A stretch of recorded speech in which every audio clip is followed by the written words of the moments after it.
Government जिसका हम tax देते हैं, जिस पे हम निर्भर हैं, उनका सपोर्ट अगर ना मिले तो हमारी कंट्री, हमारा देश कैसे सर्वाइव कर सकता है? दूध का रेट सरकारें फिक्स करती है, मक्खन का रेट सरकार फिक्स करती है, माचिस का रेट फिक्स करती है। सरकारी हॉस्पिटल से आप ब्लड लेंगे 1100 रुपये, वही आप किसी बड़े हॉस्पिटल से ले लीजिए 15,000 रुपये। खून के ऊपर क्यों नहीं करते इसको? आप 1100 रुपये बेचेंगे। तो इन गुंडागर्दियों को जब तक नहीं बंद करेंगे, प्रशासन की तरफ से सख्ती नहीं होगी, तब तक ये बढ़ता चला जाएगा। तो दिल्ली में मुखर्जी नगर में एक पीजी में आग लग, सारे पीजी बंद कर दो जी, ये कर दो। पहले क्यों नहीं करते आप? एक काम हादसे के बाद करते हैं। एजेंट्स आते हैं कि आप हम आपको अगर 1 लाख रुपए देंगे तो 50,000 वापस ले लेंगे। तो मैं कहता हूँ वापस चले जाइए आप, हमें गलत काम नहीं करना। हम गरीबियत पे काम कर देंगे लेकिन गलत काम नहीं करेंगे। सब ने अपने अपने चैरिटेबल ट्रस्ट खोल लिए, किसी ने मंदिर खोल लिया, किसी ने स्कूल खोल दिया, किसी ने NGO बना दी, ट्रस्ट बना दिया। कि ये कैसे हो सकता है कि ये कंपनी का डायरेक्टर भी वही, उसके अंदर ट्रस्टी भी वही, अपना पैसा अपने घर में ही जा रहा है। रात को सोते हुए जब आंख बंद करते हैं तो हम श्योर पूरे दिन का या कुछ ना कुछ रिफ्लेक्ट करता है, हम सबका है। ऐसा क्या मोमेंट होता है जब आप आंख बंद करते हैं और क्या प्रे करके सोते हैं कि अगला दिन मुझे किस तरीके का, मैं क्या कर सकूं या क्या करके जा सकती हूँ यहाँ से? किसी की मुस्कुराहटों पे हो निसार, किसी का दर्द मिल सके को ले उधार, किसी के वास्ते हो तेरे दिल में प्यार, जीना इसी का नाम है। तो हमारे को ये बातें समझनी चाहिए कि हमारा एक छोटा सा प्रयास, तो समझिए वो एक बंदा नहीं है, उसके साथ पूरा परिवार है। किसी के छोटे बच्चे भी हो सकते हैं, उसको कितना बड़ा जीवन मिलेगा सोचिए। कितने लोग आपको दुआएं देंगे। हर आदमी के ना एक तमन्ना होती है आगे बढ़ने की, और तमन्ना की कोई सीमा नहीं होती है। जब आदमी के पास स्कूटर होता है, कहते कार आ जाए, कार आ जाए तो बड़ी कार आ जाए, मकान आ जाए तो बड़ा मकान आ जाए, पोस्ट आ जाए तो और बड़ी पोस्ट आ जाए। ऐसा नहीं कि मैं साधु संत हूँ या मैं नहीं सोचता हूँ, मैं बहुत कुछ सोचा, लेकिन आपको कहीं तो सब्र करना पड़ेगा। मैं भाग्यशाली इस बात पे हूँ कि जब मैंने शुरू किया था, मेरी शादी भी नहीं हुई थी, तो मेरी माँ ने बहुत सपोर्ट की। उन्होंने मुझे कहा कि बेटा अब तूने काम शुरू किया है, ये सेवा का, तो बंद मत करियो और कभी किसी को ना मत करियो। दिन हो रात हो, जो आ रहा है बड़ी उम्मीद से आ रहा है, और अहंकार मत करियो कि तू कर रहा है, तू नहीं कर रहा, ऊपर वाला कर। वैसे ही पत्नी ने सपोर्ट किया। मैं खुशकिस्मत हूँ कि जो काम मैं कर रहा था, मेरे बच्चे उसी लाइन को संभालने में सक्षम हो गए। ऐसी मेरी टीम है, ऐसी मेरे ड्राइवर है जो 30-30 साल से मेरे साथ लगे हुए हैं। ये सब परमात्मा ने ऐसा सिस्टम बना दिया, परिवार भी वैसा मिल गया, दोस्त भी वैसे मिल गए, समाज भी वैसा है, लोग मुझे बहुत लाइक करते हैं, फॉलोअर है मेरे 10 लाख फॉलोअर्स हैं। अब समाज सेवा से दिल हटता नहीं है। मैं जिंदा भी इसी में हूँ, मरूंगा भी इसी में, मर के भी नहीं मरूंगा, ये बात निश्चित है। वो मुझे कहेगा कि मरने के बाद क्या चाहेगा, तो यही चाहूँगा कि मैं फिर भारत में जाऊँ और यही सेवा करूँ, और ज़्यादा सेवा करूँ।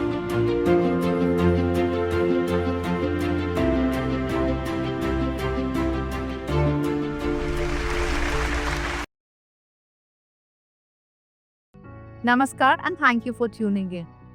कुछ लोग अपनी जान सरहदों पे देते हैं, यूनिफॉर्म में हम उन्हें सैल्यूट करते हैं। तो ऐसे ही कुछ लोगों का क्या, जिनके पास यूनिफॉर्म नहीं है पर वो एक रिस्पॉन्सिबिलिटी की यूनिफॉर्म पहनते हैं। कोई बैज नहीं है, कोई मेडल नहीं मिलता ऐसे, पर उन्होंने एक रिस्पॉन्सिबिलिटी ली हुई है, एक मिशन ली हुई है। उन्हें हम किस नाम से जाने? आज हमारे प्लेटफॉर्म को सम्मानित करने के लिए with great pride I feel Jitendra Singh Shunty ji, जिन्हें पद्मश्री से सम्मानित किया गया। I feel great pride of welcoming him. Thank you Jitendra ji for honoring our platform. जय। बहुत अच्छा लगता है, आप एक इंस्पिरेशन है, एक प्रेरणा है। आपके बारे में जब देखा जाता है, पढ़ा जाता है, शब्द कम पड़ते हैं मेरे पास। आपसे सुनेंगे आपकी जर्नी क्या, कैसे और कहाँ से। वैसे तो ईश्वर ही गिराता है सब कुछ, और हर इंसान सोचता है कि मैं किसी मुकाम पर पहुंचूं, चाहे वो बिजनेस हो, चाहे वो शिक्षा हो, चाहे वो नौकरी, चाहे वो समाज सेवा। हम भी किसी अवार्ड के लिए काम करते हैं। बस एक छोटे से जीवन के मोड़ ने मुझे यहाँ पहुँचा दिया और एक शमशान घाट से मेरी लाइफ बदल जाती है। मैं से 30 साल पहले जब एक शमशान घाट में जाता हूँ और लोगों को, एक ऐसे व्यक्ति को देखता हूँ जो लोगों की जली हुई लकड़ियों के टुकड़े उठा रहे हैं, अध जली। हमें लगता है शायद चोरी कर रहा है। उसका कहना था कि चोरी नहीं कर रहा, मेरा जवान बच्चा मर गया है, बाहर से हैं, पैसे नहीं है। दिल में विचार आए, यार राष्ट्रीय राजधानी में लोग अपने सुखों के लिए करोड़ों रुपए लगा देते हैं, उसी दिल्ली के अंदर एक व्यक्ति अपने बच्चे की लाश लेकर बैठे, मेरे जीवन का बदलाव। मैंने दाह संस्कार का काम शुरू किया, एक ही करके 17 शमशान घाट अडॉप्ट किए। बहुत लोगों ने क्रिटिसाइज भी किया, ये पॉलिटिक्स कर रहे हैं, किसी ने कहा पैसे कमाने के लिए कर रहे हैं, वगैरह वगैरह। मेरा सगा भाई कहता था कि लाशों का व्यापार शुरू कर दिया, इसने कफन का व्यापार शुरू कर दिया। फिर हमें लगा कि डेड बॉडी ले जाने के लिए हॉस्पिटल से कह रहे हैं घर से शमशान घाट एम्बुलेंस नहीं मिलती है, तो 96 में हमने एम्बुलेंस मंगाई। इतना काम किया कि लोगों ने मुझे एम्बुलेंस मैन कहने शुरू कर दिए, टाइटल दे दिए मेरे को। और कोविड आने तक मेरे पास 9 एम्बुलेंस थी और आज 32 एम्बुलेंस और शववाहन में ऑपरेट करता हूँ। शहीद भगत सिंह सेवा दल के बैनर तले एक बहुत बड़ी टीम हमारे साथ। कैसे आप कहते थे कि वर्दी है, बिना वर्दी, हम बिना वर्दी में भी फौजी हैं। फौजी वही नहीं है जो सीमा पे बैठे हैं वर्दी पहन के। फौजी कोई भी सिटीजन इस देश का तो देश के लिए काम कर रहा है, फौजी है, रक्षा कर रहा है। वो रक्षा ह्यूमन राइट्स की भी हो सकती है, वो रक्षा मानवता की भी हो सकती है, वो कोविड के समय में जानों की भी हो सकती है और लाशों की भी हो सकती है। तो बस एक काम से शुरू किया था, दाह संस्कार से। एम्बुलेंस भी शुरू कर दी, शव वाहन भी शुरू कर दिया, मोर्ची बॉक्सेस बनाए हमने डेड बॉडी ले जाने के लिए या घर पे रखने के लिए, बॉडी ख़राब ना हो, किसी ने बाहर से आना है तो। ब्लड डोनेशन का शुरू किया 30 साल पहले, तो आज ये हालत है कि 200 से ज़्यादा कैंप हो चुके हैं और मैं खुद 106 बार ब्लड डोनेट कर चुका हूँ। और मुझे वर्ल्ड ब्लड जो बैंक है उससे मुझे डोनर सिंह की उपाधि दी है 2019 में। सेंचुरियन हिल स्टेट काउंसिल ने, इंडिया ब्लड ट्रांसफ्यूजन काउंसिल ने, सब ने मुझे अवार्ड दिए और वर्ल्ड बुक ऑफ रिकॉर्ड में नाम आ गया। वो जुड़ता चला गया काम। वो किसी को आप छोटा सा भी इनाम दे देते हैं या हौसला दे देते हैं, आशीर्वाद दे देते हैं, उनका काम करने का और दिल करता है। तो मेरा दायरा बढ़ता ही चला गया। कोविड ने तो सारे रास्ते खोल दिए। बहुत अच्छे से आपने, लेकिन आपने बात शुरू करी शमशान से, जहाँ पे एक बेसिक हम अपनों का भी जब दाह संस्कार या क्रिमेशन करने जाते हैं तो हम आते हैं तो बहुत सारे दिमाग में और लोगों के बनाए गए। तो क्या आपको डर नहीं लगा क्या फैमिली, सोसाइटी उस चीज़ को कैसे आपने, उस स्टिग्मा कहते हैं जैसे हम थोड़ा सा कि ये उस एरिया में ही रहते हैं तो इसको थोड़ा सा अलग रखा जाए, पता नहीं क्या नेगेटिव एनर्जीज लाते, क्या इन चीज़ों को कैसे हैंडल किया? मतलब देखिए, सबसे पहले तो होता है अब अपने दिमाग से आपने उस चीज़ को कैसे हैंडल। अब ये देखिए, या तो शिवजी महाराज तो रहे शमशान घाट में, सांप को गले में डाल के रहे। राजा हरीशचंद्र जी का आप इतिहास पढ़ लीजिए। शायद मेरी किस्मत पे यही लिखा था कि मुझे शमशान की सेवा करनी है। मेरा एक अच्छा वाला कारोबार, अच्छा परिवार, अच्छा सब कुछ, परमात्मा की बड़ी कृपा। लेकिन शायद परमात्मा ने मुझे इस लायक ही बनाया था। कोई हर कर्म बख्शा हुआ है। अगर किसी को मोची का काम सौंपा तो मोची का तब है, किसी को धोबी का सौंपा तो धोबी का तब है, किसी को ड्राइवर का सौंपा, मेरे को शमशान का सौंप दिया तो मुझे खुशी होती है कि उन्होंने मुझे इस काबिल समझा कि मैं उन आत्माओं के लिए काम कर सकूं जो जिनका कोई नहीं है। मैं उनको लावारिस नहीं कहने देता, मैं कहता हूँ उनका वारिस में हूँ। नंबर 1। नंबर 2, आपने कहा कि आपको डर तो नहीं लगा। ये क्वेश्चन मुझे अभी औरंगाबाद में मैं गया था तो वहाँ एक बच्ची ने किया था, अंकल आप इतनी लाशों में जाते हैं, आपको डर नहीं लगता? तो मैंने जवाब दिया था कि डरो उनसे जो जिंदा बैठे आपके दाएं बाएं। वो आत्माएं जो चली गई हैं, जो हमारे पे निर्भर है मोक्ष के लिए, तो उनसे क्या डरना हमने। मैंने तो एक दिन में 200 लाशें भी देखी है इस कोविड के, लाशों की लाइन भी देखी है मैंने कि कब मेरी बारी आएगी। क्योंकि जब मैं जिंदा हूं ना तो जितेंद्र सिंह शेट्टी, अभी चला जाऊं तो कहेंगे बॉडी है, बॉडी यहाँ रखो जी, बॉडी वहां रखो जी, कोई नहीं कहेगा शेट्टी जी को रखो। ये जीते जी सब कुछ है, जाने के बाद बॉडी है। अपने जो खास अपने 5-10 मिनट के बाद वो भी बॉडी कह लो उसको। डरते हैं लोग लोग से, उनको हाथ लगाने से। तो आप तो उस चीज को देख रहे हैं, कर रहे हैं, जब अपने हाथ साथ छोड़ देते हैं। कोविड में तो हमने ये बहुत बड़ा एक लाइव एग्जाम्पल देखा थी, लोगों ने अपने घर वालों को, मतलब डरने वाली चीज थी वो, तो एक अवेकनिंग था शायद हमारी सोसाइटी, हमारे कल्चर, हमारी अरुणा तो स्वाभाविक है कि ये बोल, लेकिन हाथ ही नहीं लगाया कहीं तो चलो बीमार थे जी, उनको कोविड है जी, तो करियो ने तो ये भी कहा कि मम्मी पापा की बॉडी से डर लगता है, लेकिन वो डर कहाँ तक सीमित था, जब तक हम उनको पैक करने लगते थे बॉडी को, जब सैनिटाइज करके पैक कर लेते थे तो कहते थे अंकल दर्शन करा रहा हूँ। तो दर्शन के बहाने बस क्या नहीं किया उन्होंने। किसी ने गहने उतारे, किसी ने घड़ियाँ उतारी, किसी ने अंगूठे लगवाए, और उसके बाद उस डेड बॉडी से तो डर रहे थे जो कोरोना की थे। उसमें भूत था, उसमें डर था, लेकिन उसी व्यक्ति की जो प्रॉपर्टी थी उसमें कोई भूत नहीं था। सबने प्रॉपर्टियों पे कब्जे किए, कारों पे कब्जे किए, बैंक लॉकर्स पे कब्जे किए।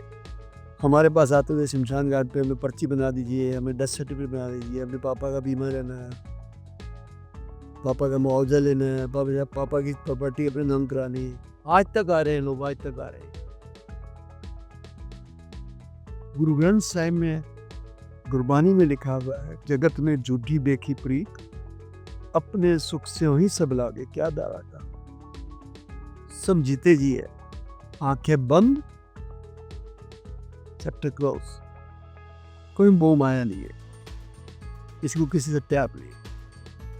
वो एक मनोज कुमार जी की मूवी थी जिसमें उपकार, सुख में तेरे साथ चलेंगे, दुख में सब मुख मोड़ेंगे, दुनिया वाले तेरे बनकर तेरा ही दिल तोड़ेंगे, कहते हैं भगवान को धोखा, इंसान को काछो, रस्में वादे प्यार वफा से बातें हैं बातों का, कोई किसी का नहीं, झूठे नोते हैं। इन सब चीज़ों को देख के आपको कोल्डनेस नहीं लगती हो कि हम अपनों को छोड़ चुके हैं, इंसानियत छोड़ चुके हैं, धर्म छोड़ चुके हैं, ऐसी सोसाइटी में रह के हम अपने बच्चों को क्या दे रहे हैं? बड़ा टॉपिक आपने जब बड़ा गंभीर टॉपिक, मैं अक्सर बोलता हूँ इस टॉपिक पे, दिल से बोलता हूँ, क्योंकि मेरे पास फ़ोन ही ऐसे आते हैं।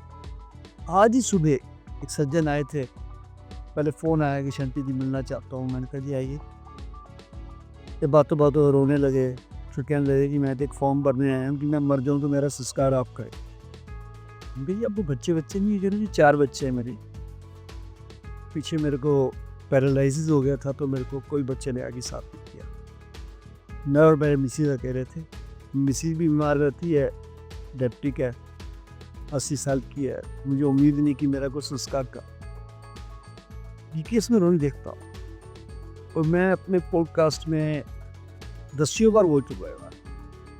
मैं हाथ जोड़ता हूँ सभी माता पिता को भी जीते जी सब कुछ अपने बच्चों के नाम ना करें। जीते जी सब कुछ अपने बच्चों के नाम। अगर आपने सब कुछ कर दिया तो आपकी इज्जत खत्म, फिर उनको जरूरत नहीं है, फिर वो आपको किसी काबिल नहीं समझेगी। या तो आप अनाथालय में मिलेंगे, या वृद्धाश्रम में मिलेंगे, या सड़क पे बैठे हुए मिलेंगे। और आज मैं बहुत बड़ी न्यूज़ देख रहा था आज सुबह टीवी पे, कि एक मियाँ बीबी जाते हैं और अपनी माँ की, जिंदा माँ को एक जगह फेंक किया जाता है। ये आज सुबह से न्यूज़ चल रही है। हाँ जी, कहीं देखा, शायद बिहार की है। कहीं मैंने भी देखा। इससे ज़्यादा शर्मनाक और क्या होगा? कुत्तों को पालते हैं हम, बिल्ली को पालते हैं हम और माँ बाप को फेंकते हैं घर से बाहर। तो लानत है वैसे तो। क्या परिवर्तन हमारी परवरिश में होती जा रही है? क्या आप इसका बेसिक रीज़न क्या आइडेंटिफ़ाई कर रहे हैं, जो आप चाहें कि हम अपने देखिए रूट को ठीक करना सबसे ज़रूरी है। बड़ा हॉट टॉपिक है। अभी एक डिबेट थी मेरी वो बड़े चैनल पे। नंबर 1 की प्यार क्यों खत्म होता जा रहा है? उसमें सीधी सी बात है कि संयुक्त परिवार खत्म हो गए। पहले जॉइंट फैमिली होती थी। मेरी मम्मी पापा जिंदा हैं, बड़ा भाई भाभी हैं, तो मेरी मिसी जी कोई बात करने में डरती थी। अब 2 छोटे-छोटे घर हैं, 2-2 मियाँ बीवी हैं। ना डर है ना शर्म है। बच्चों के सुसाइड केस ज़्यादा होने लग गए। पहले जॉइंट फैमिली होती थी, मम्मी अगर मारती थी तो दादी की झोली में लेट जाता था जाके। चाची बिठा लेती थी, ताई बिठा लेती थी। अब शर्म ही नहीं है किसी को। अगर एक बिल्डिंग में रह भी रहे हैं, 3 बिल्डिंग है, फ्लोर है, तो तीनों में अलग-अलग परिवार बन के रह रहे हैं। खाना इकट्ठा नहीं है, बैठना इकट्ठा नहीं है। पहले एक टेलीविज़न होता था, सारे एक बैठ के चित्रहार देखते थे, दूरदर्शन देखते थे। एक टेलीफ़ोन पड़ा होता था, सबका फ़ोन उसी पे आना था, सबकी निगाह वहाँ लगी होती थी।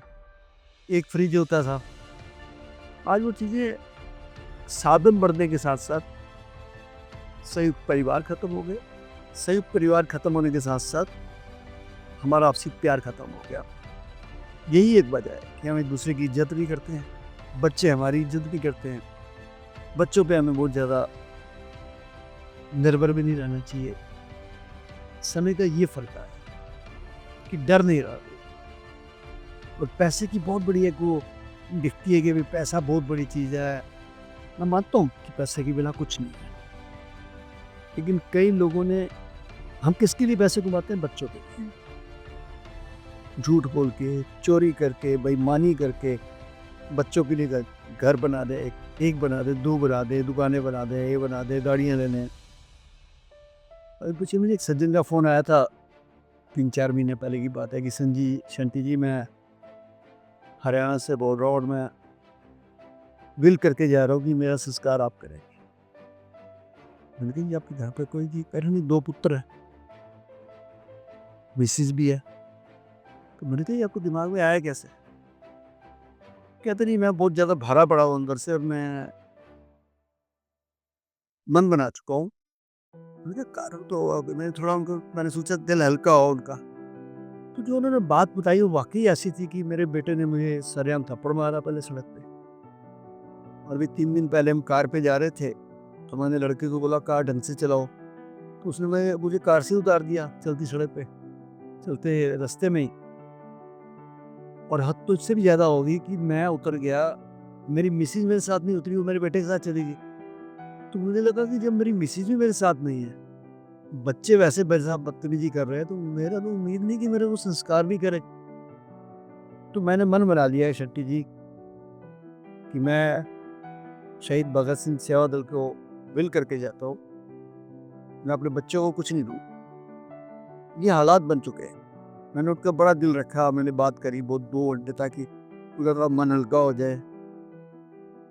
मैंने कहा मैं आपसे मिलने भी आऊँगा, ऐसे बातें-वातें करी मैंने। बहुत ऐसे केस आते हैं मेरे पास। बोलो बहुत बड़ा बदलाव आ चुका है, बहुत बड़ा बदलाव आ चुका है। ऐसे बदलाव में जैसे रेवोल्यूशंस कहते हैं हम, एक रेवोल्यूशनाइज़ करने के लिए आप जैसे लोग एक मीडियम बनते हैं, सोसाइटी को दोबारा कनेक्ट करने की। राजनीति से आपका करियर स्टार्ट हुआ, आपने 3 बार इलेक्शंस लड़े, जीते भी 3 बार जीता। और मतलब एक एस्पिरेशनल लोग चाहते हैं उस लेवल, उस पोज़ीशन पे। ये शिफ्ट आपने अपना पूरा इमेज ही बदल लिया और पूरा मतलब अभी आपको कभी पुल नहीं लगता कि नहीं वापस राजनीति में जाया जाए? नहीं मैंने राजनीति में जो पहला इलेक्शन इंडिपेंडेंट जीता था 2007 में। फिर 12 में मुझे अकाली बीजेपी ने टिकट दी थी। 2 बार कॉर्पोरेटर जीता, फिर एमएलए की टिकट दी अकाली बीजेपी ने, फिर जीता था। फिर मुझे आम आदमी पार्टी ने टिकट दी, मैं हार गया। वो थोड़ी सी वो मेरे मन में ख्याल आया कि जब इंसान कभी नुकसान पाता है तो गलत गलत थॉट्स आते हैं। तो वो सयाने बंदे ने मेरी बात कही है, कह रहा शंटी जी आप नहीं चुनाव आ रहे। मैं क्या मतलब? कहते जब राजनीति और सेवा इन दोनों की लड़ाई होगी ना तो राजनीतिक लोग आगे निकल जाते हैं। मैंने कहा वो कैसे? कहते देखो बाबा साहब भीमराव अम्बेडकर को दुनिया सैल्यूट करती है और एक समाज तो उनको भगवान के रूप में और संविधान लिखा है, बहुत बड़ी बात है। संविधान भी जन्मदाता है। वो महाराष्ट्र से चुनाव लड़े थे, हार गए थे। हमारे देश के बहुत बड़े इकोनॉमिस्ट डॉक्टर मनमोहन सिंह जी नई दिल्ली से चुनाव लड़े, हार गए, बाद में पीएम बने, वो बदल गया। हमारे देश की आईपीएस महिला ऑफिसर किरण बेदी जी कृष्णानगर से चुनाव लड़ी, शाहदरा से हार गई। ऐसे ऐसे दसियों उदाहरण है। तो आपको सेवा में ही रहना चाहिए। आपका कद सेवा में ज्यादा ऊंचा है। 800 से ज्यादा मेंबर ऑफ पार्लियामेंट है देश के अंदर, वो आते रहते जाते रहते। एमएलए हजारों की संख्या में आए चले गए, लेकिन देश आजाद होने से लेके आज तक 3000 लोगों को पद्मश्री मिला, जिसमें से 200 भी जिंदा नहीं। तो आपको पद्मश्री परमात्मा ने दे दिया है। आप जब जाओगे तिरंगे में जाओगे, इससे बड़ा और क्या टाइटल है। राजकीय सम्मान के साथ जाओगे, तो आपको इसमें नहीं पढ़ना चाहिए। तो मुझे भी महसूस हुआ यार मैंने गलती करी। फिर मैंने कहा चलो परमात्मा को कुछ और मंजूर होगा, शायद यही मंजूर होगा कि ये भी परीक्षा हो गई मेरी एक।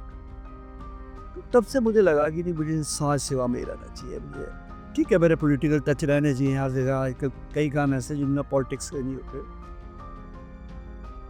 लेकिन दिमाग मेरा सेवा में ही रहना चाहिए। सेवा से मैं हजारों काम करा सकता हूँ, पॉलिटिक्स से एक दो करा सकता हूँ। लेकिन एक जो इमेज बनती है पॉलिटिकल, जब आप एमएलए से ऊपर फिर ये सीढ़ी है वो तो ऊपर चढ़ती ही जाएगी। कभी दिमाग में नहीं आया, फैमिली ने नहीं बोला कि ये क्या कर रहे हैं आप, ऐसा सपोर्ट हटाया, या ऐसा बोला कि आप इस चीज़ में ही जाइए पापा, या बच्चे बोलते हैं, वाइफ बोलती है कि नहीं आप इस चीज़ को छोड़िए, देखिए आप कहाँ तक जा सकते हैं, हमारे को कि ऐसा कभी कोई प्रेशर या आपके खुद के दिमाग में कभी तब से अब तक नहीं आता? हर आदमी के ना एक तमन्ना होती है आगे बढ़ी, और तमन्ना की वो सीमा नहीं होती है। जब आदमी के पास स्कूटर होता है, कहते कार आ जाए तो बड़ी कार आ जाए, मकान आ जाए तो बड़ा मकान आ जाए, पोस्ट आ जाए तो और बड़ी पोस्ट आ जाए। ऐसा नहीं कि मैं कुछ साधु संत हूँ या मैं नहीं सोचता हूँ, मैं बहुत कुछ सोचा, लेकिन आपको कहीं तो सब्र करना पड़ेगा। मैं भाग्यशाली इस बात पे हूँ कि जब मैंने शुरू किया था, मेरी शादी भी नहीं हुई थी, तो मेरी माँ ने बहुत सपोर्ट किया। उन्होंने मुझे कहा कि बेटा अब तूने काम शुरू किया है सेवा का, तो बंद मत करियो और कभी किसी को ना मत करियो। दिन हो रात हो, जो आ रहा है बड़ी उम्मीद से आ रहा है, और अहंकार मत करियो कि तू कर रहा है, तू नहीं कर, ऊपर वाला तो। वैसे ही पत्नी ने सपोर्ट किया। बच्चे मेरे, एक बेटा मेरा मास कॉम करके पहले बॉम्बे में था, लेकिन आजकल वो मंसूरी में देहरादून में काम करता है, अपना बिजनेस है उसका। छोटा बेटा मेरा मेरे ही काम को सीख कर फिर उसने डिजास्टर मैनेजमेंट में मास्टर किया लंदन से, dead body management, disaster management, और उसी के दिमाग से कोविड में हम इतना काम कर सके। मैं खुशकिस्मत हूँ कि जो काम मैं कर रहा था, मेरे बच्चे उसी लाइन को संभालने में सक्षम हो गए। ऐसी मेरी टीम है, ऐसी मेरे ड्राइवर है जो 30-30 साल से मेरे साथ लगे हुए हैं।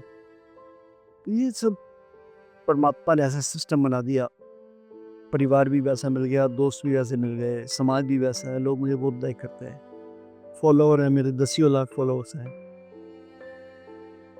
तो मुझे अब समाज सेवा से दिल हटता नहीं है। मैं जिंदा भी इसी में हूँ, मरूंगा भी इसी में, मर के भी नहीं मरूंगा। ये बात निश्चित है। वो मुझे कहेगा कि मरने के बाद क्या चाहेगा, तो यही चाहूँगा कि मैं फिर भारत में जन्म और यही सेवा करूँ और ज़्यादा सेवा करूँ। बहुत ही जैसे कहते हैं ना, दिल को छूने वाली बात है कि आप इस तरीके से सोचते हैं। जैसे आपने शुरू में कहा टाइटल, अवार्ड, ये सब ऑब्वियसली पद्मश्री के बाद अब आप क्या इससे ऊपर लाइफ जब आपने अपनी देश के नाम कोविड के टाइम पे जब आपने एक ऐसी स्थिति थी हमारे देश में, मैं खुद मेरे इन-लॉज़ को कोविड हुआ तो मतलब सिर्फ हॉस्पिटल तक पहुँचाने तक में ही जैसे मेरे को उसके बाद आइसोलेट कर दिया गया। तो आपने सुना है महीना रेनोवेशन ग्राउंड में ही रही थी। मैं शमशान में रहा, दूसरे वाले कोविड। पहले में तो करते-करते हम ही सारे हो गए लपेट में आ गए। मेरे बच्चे, मिसेज़, मेरे ड्राइवर, मेरा मैनेजर, हमारा एक ड्राइवर शहीद भी हो गया उसमें। एक मेरा मैनेजर बड़ा, उसके लंग्स ख़त्म हो गए। मैं डेथ बेड पे था, मेरा बेटा डेथ बेड पे था। पता नहीं कैसे बच गए उस समय तो। उसके बाद जब दूसरा कोविड आया तो फिर मैंने शमशान का मोर्चा खुद संभाला और मैं 21 डेज़ 21 दिन में शमशान से बाहर निकल ही नहीं पाया। वहीं एम्बुलेंस भी लेट जाता था, एम्बुलेंस में कुछ घर से कुछ खाना आ जाता, खा लेता था। पता नहीं लगता दिन कब हो गया, रात कब होगी, बॉडीज़ की लाइन ही नहीं खत्म होती थी। 4266 हमने कोविड की बॉडी को संस्कार किया है। पेशेंट तो 10,000 से ज़्यादा हमने ट्रांजिट किए और अगर 30 साल का पूरा हिसाब देखो तो 70,000 से ज़्यादा डेड बॉडी हम कैरी कर चुके हैं और क्रिमेट कर चुके हैं। 70,000 सर। 70,000 आपसे गॉड। आपसे दिल्ली की बात कर रही हूँ। मैं दिल्ली की बात, थोड़ी बहुत एनसीआर की भी हो सकती है, गाजियाबाद ये जो पास लगता है। और हर महीने हम अस्थियाँ जो बच जाती है शमशान घाट पे, उनको भी हम पूरे संस्कार के साथ जो रिचुअल्स है हरिद्वार में जाके उनको प्रवाहित करते हैं। मेरा बेटा जो चीता वो लेके जाता है उनको हर महीने। कभी 100 होती है, कभी 150 होती है, क्योंकि जितनी भी दिल्ली और एनसीआर की पुलिस को लावारिस बॉडीज मिलती है, वो पोस्टमार्टम के बाद हमारे को सेवा का मौका देते हैं। हम उनका संस्कार करने के बाद अस्थियाँ संभाल देते हैं। जब देखा 50 हो गई, 70 हो गई, 100 हो गई, हम लेके। इसमें कहीं धर्म, कोई रिलीजन, कोई बात इन सबका करवाता है। हमने क्रिश्चियन का भी किया, मुस्लिम का भी किया। इवन देन एक चीज़ मुझे और देखने को मिली कि हम लोग एक दूसरे के धर्म का पानी नहीं पीते, लेकिन जब किसी को खून चाहिए होता है, मेरे पास सपोज एक ब्राह्मण व्यक्ति आ जाता है, सनातनी व्यक्ति आता है कि मुझे खून चाहिए मम्मी के लिए, तो मैं कहूँगा पैसा खून तो है पर एक खान साहब का है, ले लोगे? कोई बात नहीं, मैंने जानी तो बचानी है। या खान साहब को कहूँगा पंडित जी का तो मना नहीं करें जी, खून दे दो जी। तो मैं एक बात कहता हूँ, पानी का नहीं पीते रहे बस, तो खून ले सकते आप। इसी प्रकार इतिहास बदल गया कोविड में कि 14 डेड बॉडी क्रिश्चियन की जीटीबी हॉस्पिटल की मोर्ची में पड़ी थी। 6 या 7 दिन हो गए तो वहाँ के जो फादर थे चर्च के, वो खुद आए मेरे पास कि शंटी जी ऐसे ऐसे हमारे पास 14 डेड बॉडी हैं और दफनाने की जगह नहीं है। मैंने कहा फादर देखो, हम तो गाड़ी दे सकते हैं आपको, एम्बुलेंस, और या फिर हम जला सकते हैं। तो थोड़ी देर बाद आए, कहते ठीक है आप जला दीजिए, हम फिर उनकी एशेस को ले जाके दफना देंगे। तो देखो वक्त ने काल आके खड़ा किया। अदरवाइज हम दफनाने वाले जलाते नहीं है, जलाने वाले दफनाते नहीं है, लेकिन वक्त ने माल आके खड़ा कर दिया कि 14 डेड बॉडीज़ को दफनाने की बजाय जलाना पड़ा। उन्होंने अपने रिचुअल्स किए, जो भी क्रॉस वगैरह लेके प्रेयर करी, देन वो फिर मिट्टी लेके गए एशेज और जाके उन्होंने दफनाया। तो मुझे वक्त फिल्म का एक शेर याद आता है कि आदमी को चाहिए वक्त से डर के रहे, कौन जाने किस घड़ी वक्त का बदले मिजाज तो कि हमारे को हमारी औकात देखा थी। अरबपति भी अंदर कमरे के अंदर और रिक्शा वाला भी अंदर, रोटी नहीं मिल रही है, पानी नहीं मिल रहा है, दवाई नहीं मिल रही है, डॉक्टर नहीं मिल रहा है। इसलिए कोविड में बहुत कुछ देखने को मिला, हमें हमारी औकात दिख गई कि हम कुछ नहीं, इंसान कुछ नहीं। कोविड में गवर्नमेंट और सिस्टम का क्या सपोर्ट रहा? आप इतने बड़े मिशन पे रहे, सिस्टम ने कुछ आपको एक्सटर्नल इंटरनल कई तरीके से सपोर्ट किया जिससे आपको लगा कि हाँ हमारे पीछे एक पावर है तो हम इस चीज़ को और अच्छे तरीके से कर सकते हैं? उल्टा हो रहा था। यही हम जानना है।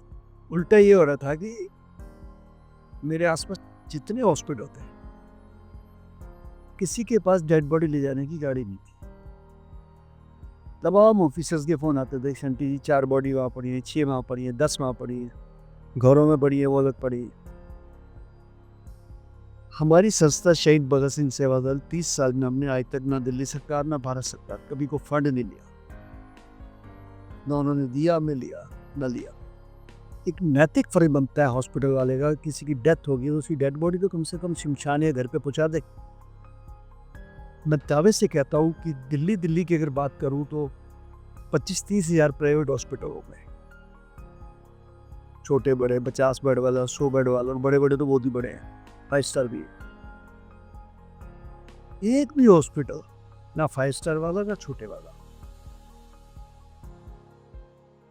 ये नहीं कहता कि हम अपनी शव वाहन पे या एम्बुलेंस पे आपकी बॉडी घर पहुंचा दें। लाखों रुपए लेते हैं, लेकिन जब मौत हो जाती है कहेंगे जी बॉडी ले जाओ।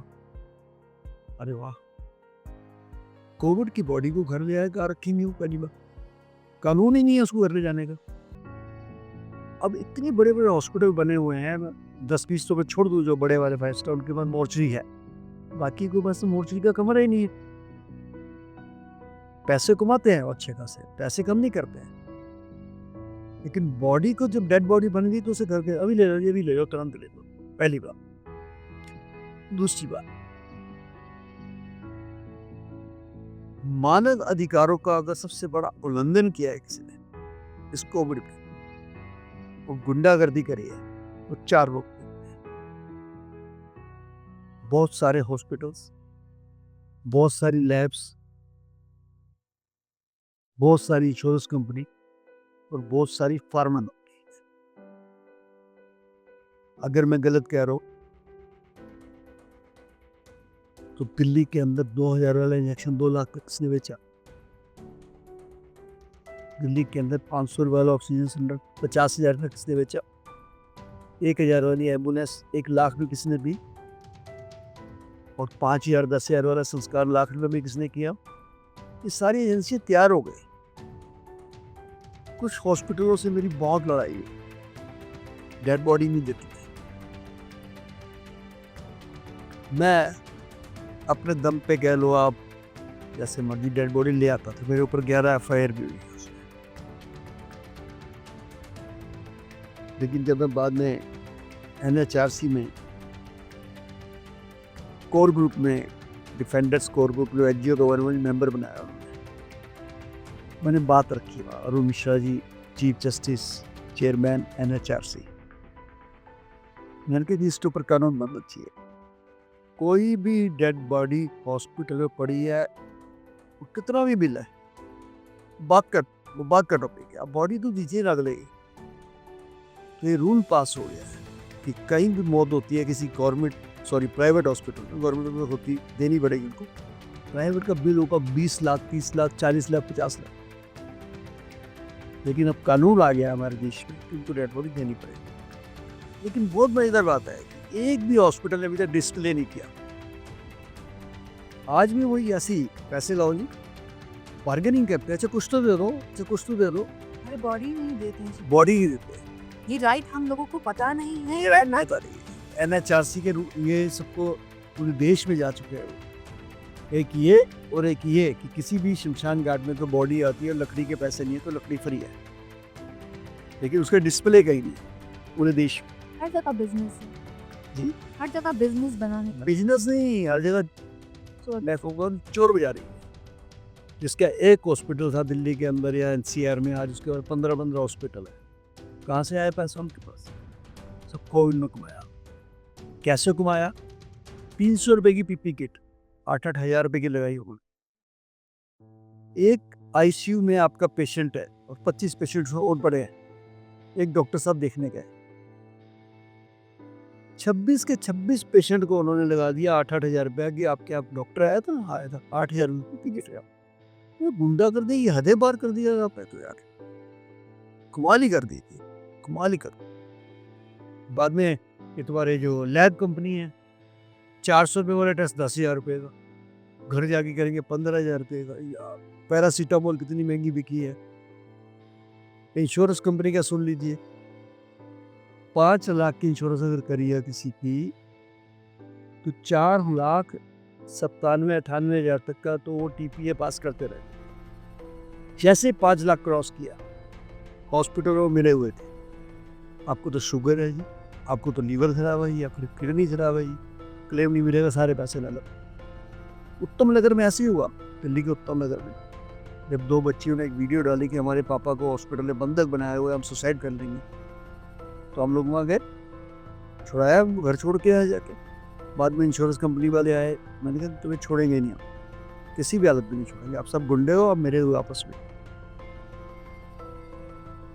उन्होंने हॉस्पिटल को भी पैसे दिए, उनके परिवार वालों को भी मुआवजा दिया, लेकिन उनको बंधक तो बना के रखा ना 5 दिन उन्होंने। कितना कितना गलत इफेक्ट किया उनके बच्चों के ऊपर कि हमारे पापा को बंधक बना लिया बिना पैसे के, क्योंकि 5 लाख की इंश्योरेंस थी, और ई रिक्शा चलाते थे बेचारे। तो मैं इस दौर में बहुत ज़्यादा ऐसे दौर से गुजरा कि मैं तो डिप्रेशन में चला गया। यार ये क्या कर रहे हैं लोग, यार ये तो गुंडागर्दी कर रहे हैं, वो बिल्कुल सरेआम, और कोई रोक नहीं रहा है इनको। हर हॉस्पिटल में नोडल ऑफिसर था, वो वॉच करेगा गलत काम कर रहा है। पर इतनी गुंडागर्दी होने के बाद एक हॉस्पिटल के ऊपर FIR भी हुई, उल्टा FIR मेरे ऊपर हो रही है जो ह्यूमन राइट्स की बात कर रहा है। इसलिए कोविड में बहुत लोग इतनी सेवा कर रहे थे, धार्मिक संस्थाएं, कोई लंगर लगा रहा है, कोई PP किट दे रहा है, कोई सैनिटाइजर दे रहा है, कोई प्रवासियों को चप्पल दे रहा है, कोई दूध दे रहा है, कोई आटा दे रहा है, कोई राशन दे रहा है, और ये लोग गुंडागर्दी पे उतरे हुए थे। इसलिए हमें तो कहीं से कुछ साधन या संसाधन नहीं मिला जी, उल्टा हमने जिसको भी अपने हाथ जोड़े, जैसे हमारे लकड़ी खत्म होकर शमशान घाट, मैंने अपील डाली है कि 66 डेड बॉडी पड़े हैं लकड़ी की। आपके नोएडा से फोन आया मुझे कि शंकी जी आप बेफिक्र हो जी, हम 1,000 टन लग देंगे। प्राइवेट, गवर्नमेंट कहीं आपको सपोर्ट नहीं। वेव सिटी के मालिक राजू चड्डा जी का फोन, 1,000 टन लकड़ी। बजाज एलियंस ने हमें एक एम्बुलेंस भेज दी, अक्षय कुमार जी ने 2 एम्बुलेंस भेज दी हमें, स्लीपवेल कंपनी ने एक एम्बुलेंस भेज दी, टेक महिंद्रा ने एक एम्बुलेंस भेज दी। लोग सामने आए, लोगों ने मदद करी हमारी। तो हमारा सिस्टम, हमारी गवर्नमेंट जिसका हम टैक्स देते हैं, जिस पे हम निर्भर हैं, उनका सपोर्ट अगर ना मिले तो हमारी कंट्री, हमारा देश कैसे सरवाइव कर सकता है? ये बात क्वेश्चन यहाँ असल में ना सच बात हुआ तो डिजास्टर में हम प्रिपेयर नहीं है। आज भी अगर 7 पॉइंट समथिंग का भूचाल आ जाए दिल्ली में, तो मुझे लगता नहीं कुछ बचेगा। हमारे पास संसाधन ही नहीं है, हमारे पास ना वैसी गाड़ियां हैं, ना वैसे एम्बुलेंस हैं, ना वैसे JCB हैं, ना वैसे क्रेन्स हैं। अगर बिल्डिंगें गिर गई सुप्रभात अगर 10 बिल्डिंग गिर जाए। विवेक विहार में पीछे एक हॉस्पिटल में आग लग गई, न्यू बॉर्न बेबी हॉस्पिटल, ये 25 मई की बात है 2024, मेरे घर के करीब ही था। 12 बच्चे थे अंदर छोटे छोटे, हम लोग किसी शीशा तोड़ के गए, तो 4 को तो हमने बचा लिया, 8 बच्चे उसमें जिंदा मर गए। अब कमाल की बात देखिए आप कि उस हॉस्पिटल को 12 बच्चे रहने की परमिशन थी, कोई उसने 25 बेड लगाए हुए। फर्स्ट फ्लोर पे हॉस्पिटल खोला हुआ है, और वो हॉस्पिटल भी नहीं क्या, बेबी केयर सेंटर। जब वो हो गया, आग लग गई, बच्चे मर गए, सारे एक्टिव हो गए, MCD भी आ गई, डिजास्टर मैनेजमेंट भी आ गया, फायर ब्रिगेड भी आ गई, DDA भी आ गया, सब आ गए जी वहाँ पे। अभी देखो खुला था, क्यों नहीं रोका किसी ने आके? मैं इन चीज़ों पे आवाज़ उठाता रहता हूँ, इसीलिए लोग मेरे खिलाफ रहते हैं। जैसे विवेक विहार में अभी भी एक स्कूल सरकारी जमीन घेर के 500-700 गज की सड़क के ऊपर दुक्कू की, 1,000 बच्चे पढ़ रहे थे उसमें। 1,000 बच्चे, सोचो भी, या 700 गज में कैसे घुस जाएंगे? मैं सबको बोल चुका हूँ उसके बारे में, DDA, MCD, disaster management, LG साहब, कोई एक्शन नहीं। जबकि वो स्कूल को 2 एकड़ जमीन डीडीए दे चुका है। परमात्मा ना करे उस स्कूल में आग लग जाए, कैसे भागेंगे बच्चे एक रास्ते से।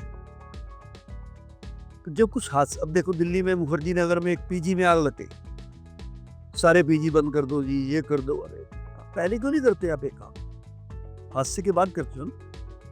राजेंद्र नगर में एक पीजी में पानी चला गया, ट्यूशन सेंटर में, सारे ट्यूशन सेंटर बंद कर दो जी। क्या कर रहे हैं आप ये? आप अपनी लापरवाही क्यों नहीं बताते? अपने डिपार्टमेंट्स जो हैं वो क्यों नहीं काम करते हैं? मैं फिर उसी बात पे आ रहा हूँ जो आपने कहा कि संसाधन क्यों नहीं थे। आज भी वहीं खड़े हैं हम। आज परमात्मा न करे फिर कोविड आ जाए, प्रशासन वहीं खड़ा है। आज भी कोई संसाधन आगे बढ़े नहीं है। आज भी परमात्मा ना करे कोई हादसा हो जाता है, डिजास्टर हो जाता है, कुछ ऐसा कोई हमने कोई बहुत अचीवमेंट नहीं करी है, प्रयास भी नहीं किया उसके ऊपर। आपका ये बहुत बड़ा पॉइंट है। छोटा छोटा काम नहीं है, बहुत बड़ा काम कर रहे हैं, बहुत बड़ा। देखिए, एक रेवोल्यूशन ऐसे तो नहीं आता। एक चीज़ को जागृत करने के लिए हम सबको जागृत होना ज़रूरी है। चाहे हमारा प्रशासन है, आपने सही कहा, चाहे कोविड आ जाए या अभी जो अर्थक्वेक की वार्निंग्स हैं, हम लोग प्रिपेयर नहीं। लोग बहुत अपने बारे में ज़्यादा सोचते हैं। मैं फिर उसी क्वेश्चन पे आऊँगी, क्योंकि एक और एक, जब एक मैं चाहे आपसे अगर थोड़ा सा इन्फ्लुएंस, थोड़ा सा आपसे प्रेरणा लेकर जाऊंगी, तो चाहे 2 लोगों की मदद कर दूं, तो मैंने अपना इस जीवन का मकसद तो इसी पे बात तो ही 100%। कहते ना, एक लाइफ को आप चेंज कर दो तो वो भी बहुत है आपकी ज़िंदगी में। तो आप वो डर, वो हर चीज़, चाहे प्रशासन है, जैसे आपने कहा आपके अगेंस्ट क्या है, FIR हुई, हम सब ने सेवा करी कोविड, हम सब ने जितना अपने कंफर्ट में रह के कर सके। देखिए, एक होता है कि मैं कर रही हूँ कि हाँ मेरा एक इंसानियत का फ़र्ज़ है कंफर्ट में रह के, लेकिन हाँ एक लेवल होता है कि जब मैं अपने आप को छोड़ के मैं दूसरे को भी, मैं अपने आप के बारे में सोच के बिना दूसरे के लिए कर पाऊँ, तो वो फीलिंग, वो डर, वो कहाँ से वो प्रेरणा आती है कि हम अपने अंदर वो चीज़ जगा पाएँ कि उठो और अपने देश के लिए कुछ करने के लिए। देखिए, आती कई लोगों में, लेकिन संसाधन नहीं होते हैं। अब हम भी कब तक करेंगे? 20 साल हो गए, हमने आज तक सरकार से फंड नहीं लिया। ये तो बहुत अच्छे लोग हैं, बीच में कोई एम्बुलेंस भेज देता है, कोई कहता है जी हमसे डीजल ले लो, पेट्रोल ले लो। जैसे हमारे वीर जी हैं, गोल्डी वीर जी है, रणधीर वीर जी हैं, हर महीने शंटी जी ले लो, डीजल के लिए कुछ पैसे ले लो, पेट्रोल के लिए ले लो। हमारे कुछ सदस्य दे देते हैं। अभी जगह नहीं थी हमारे पास एम्बुलेंस खड़ी करने की, हम उसका भी किराया देते हैं। एम्बुलेंस खड़ी करने का जगह भी डीडीए को किराया देते हैं। हमारे पास जगह भी अपनी नहीं है, सोचने की बात है। तो मैंने जब रिक्वेस्ट करी तो हमें फिर सन सिटी में राजू चड्डा जी ने हमें 3000 मीटर के प्लॉट पे कहा जी आप यहाँ गाड़ी खड़ी कीजिए, हम आपके प्लॉट पे पे। जब तक लोग आगे नहीं आएंगे, प्रशासन तो आपको कुछ नहीं लेगा, मैं निश्चित कह रहा हूँ, क्योंकि उनके पास अपने ही काम इतने हैं, उनके पास हमसे फुर्सत नहीं है। अब मतलब कुछ लोगों के बहनों के फ़ोन आते हैं, बुजुर्गों के फ़ोन आते हैं, शंटी जी हर महीने 2 दाह संस्कार आप हमारी तरफ से फ्री करा, क्योंकि एक महीने में 100 डेड बॉडी का मतलब समझते हैं आप, 5 लाख रुपए चाहिए कम से कम। 100 डेड बॉडी मेरे पास आ रही है, उन्होंने क्रिएट करी, 5 लाख रुपए कहाँ से लाऊंगा? फिर ड्राइवर्स की तनख्वाह, diesel, petrol, insurance, battery, parking खर्चा कहाँ से आएगा? 10 लाख हो गया। तो बिना लोगों की मदद के नहीं चल सकता है। प्रशासन के पास ऐसा कुछ संसाधन नहीं है कि कभी कहा भी नहीं। अच्छा, उनको लगता है कि शंटी कर ही रहना, मैं क्या यूटा कर रही। देखिए, बात यही है, संसाधन हर चीज़ का है, फंड हर चीज़ का है, लेकिन जब उस तरफ देखना ही नहीं कि आप कर रहे हैं, तो उन्होंने आँख ही बंद कर ली। नहीं तो ऐसे मिशन के लिए इतना फंड रेज करते हैं हम अपनी सोसाइटी के लिए, तो क्यों सपोर्ट नहीं है कि एक अच्छे तरीके से। मैं एग्जांपल देता हूँ, हाँ जी। पोलियो के लिए काम किया सरकार ने। कभी पोलियो होता था हमारे देश में, अमिताभ बच्चन जी आते थे, 2 बूंद ऐसे करके मुंह पे देइए, अपने बच्चे को 2 बूंद पिलाइए। सारे लोग बच्चा लेके चल देते थे। हर महीने शहर हंसुआ होता रहा। क्या कभी आपने ब्लड डोनेशन की ऐड सुनी है? 1 रुपया नहीं खर्च करते ब्लड डोनेशन के ऊपर, जबकि 5 लाख यूनिट ब्लड दिल्ली शहर में चाहिए लोगों को, एक्सीडेंट केस में, डिलीवरी केस में, ऑपरेशन केस में। कहाँ से थैलीसीमिक बच्चे हैं दिल्ली के अंदर बहुत सारे, कोई एडवर्टाइजमेंट ही नहीं है। और अगर दे रहे हैं लोग स्वैच्छिक तो उनको फायदा कोई नहीं है। अगर मैंने ये बात कई बार रखी, मैं Delhi state blood transfusion council member रहा हूँ कई साल। मैं ये बात बार बार कहता था कि अगर कोई 25 बार ब्लड डोनेट करता है बहुत बड़ी बात है, उसको आप एक सिल्वर कार्ड दे दीजिए। 50 बार करता है गोल्डन दे दीजिए, फिर 100 वाले को आप प्लेटिनम दे दीजिए, डायमंड दे दीजिए, तो कुछ सुविधाएं दे दीजिए। जैसे एयर इंडिया में जितने भी जेट फलाने हवाई जहाज कंपनी है, उनके लिए टिकट देना क्या है, चूरन के बराबर है। किसी थिएटर को बोल दो टिकट देना क्या है। इतनी बड़ी जियो फलानी कंपनी में बड़े बड़े लोग धनाढ़ बैठे हैं देश के अंदर, वो एक एक मोबाइल के भी दे सकते, एक एक कनेक्शन पे भी दे सकते। कोई भी बोलो आप भी 100 बार ब्लड दिया है, इसको तो कुछ दो यार। देश के आप किसी बड़े व्यक्ति को बोल दो दे देगा, लेकिन प्रयास ही नहीं किया जाता। वो लोग अप्रिशिएट ही नहीं करते उनको जो ब्लड दे रहे हैं यार, बहुत बड़ी बात है। मैंने तो एक स्लोगन दिया था, क्योंकि खून देखो किसी पेड़ से नहीं आता है, किसी जंतु से नहीं आता है, किसी पंछी से नहीं आता है, किसी पशु से नहीं आता है। इंसान का खून ही इंसान को चढ़ता है, या ईश्वर देगा या आप देंगे। तो मैंने स्लोगन लिखा था कई साल पहले, रक्त दाता है जीवन दाता, उससे बढ़कर सिर्फ मेरा था। बीच में कोई जरिया, लेकिन प्रशासन को, सरकारों को इसके ऊपर अवेयरनेस तो करनी चाहिए। इसके लिए फंड्स देने चाहिए। इसके लिए उनको आप जो 50 बार 25 बार 75 बार 100 बार ब्लड दे रहे हैं, उनके माध्यम से लोगों को आप प्रेरित करिए कि आप ब्लड दीजिए, आप भी दीजिए, आप भी दीजिए। इसलिए अच्छा, अब एक बात और है बड़ी बेदफा, सरकारी हॉस्पिटल से आप ब्लड लेंगे 1100 रुपए का। सुनने की बात है, खून वही है, वही आप किसी बड़े हॉस्पिटल से ले लीजिए 15,000 रुपए का, खून बदल गया। कमाल की बात देखिए आप, नहीं बुढ़ा जब नहीं है, ये सिस्टम की कमी। बोलो आप देखिए ना, दूध का रेट सरकारें फिक्स करती है, मक्खन का रेट सरकार फिक्स करती है, माचिस का रेट फिक्स करती है। आता है ना टीवी में, क्या 1 रुपये दूध महंगा हो गया, 2 रुपये दूध महंगा हो गया, पेट्रोल 1 रुपये महंगा। खून के ऊपर क्यों नहीं करते इसको? कितनी महंगा कर सकते आप 1100 रुपये बेचेंगे। क्या वो जो बड़े हॉस्पिटल में ले रहे हैं खून के अंदर, क्या उन्होंने कोई डायमंड डाल दिया? वही खून है वहाँ, वही खून है वहाँ, वही थैली वहाँ पे, वो थैली वहाँ पे। तो इन गुंडागर्दियों को जब तक नहीं बंद करेंगे, प्रशासन की तरफ से सख्ती नहीं होगी, तब तक ये बढ़ता चला जाएगा। और हम अप्रिशिएट नहीं करते, रक्तदान करने वाले कम होते जा रहे हैं। ये सरकारी काम होते हैं। तो ये जो रक्तदान का शिविर आप जो कह के हैं, जो कैंप आप लगाते, तो ये बहुत रेगुलर हमारे ऑडियंस, हमारे काफ़ी व्यूअर्स हैं जो चाहते होंगे, लेकिन हमें मीडियम नहीं मिलता, तो आप क्या हर रेगुलर लगाते हैं? और हम रेगुलर लगाते रहते हैं ये, और लोगों को प्रेरित करते हैं कि आप ब्लड दीजिए, और आपको कभी भी ब्लड चाहिए होगा तो हम आपको ब्लड देंगे, और देते हैं। मैं तो 20,000 26,000 से ज़्यादा इकट्ठा कर चुका हूँ, खुद ही दे चुका हूँ 106 बार, तो मुझे कोई फर्क नहीं पड़ा। आप खुद के हीरो हैं, आपको किसी का कार्ड की ज़रूरत नहीं है कि आप खुद इस मिशन को चला रहे हैं, तो 106 बार देना तो इट्स लाइक एक बहुत बड़ी प्रेरणा। मेरे को इसीलिए कमियां पता है ना, मैंने अगर 106 बार दिया है तो मुझे कमियां पता है कि कहाँ से हम मार खा रहे हैं।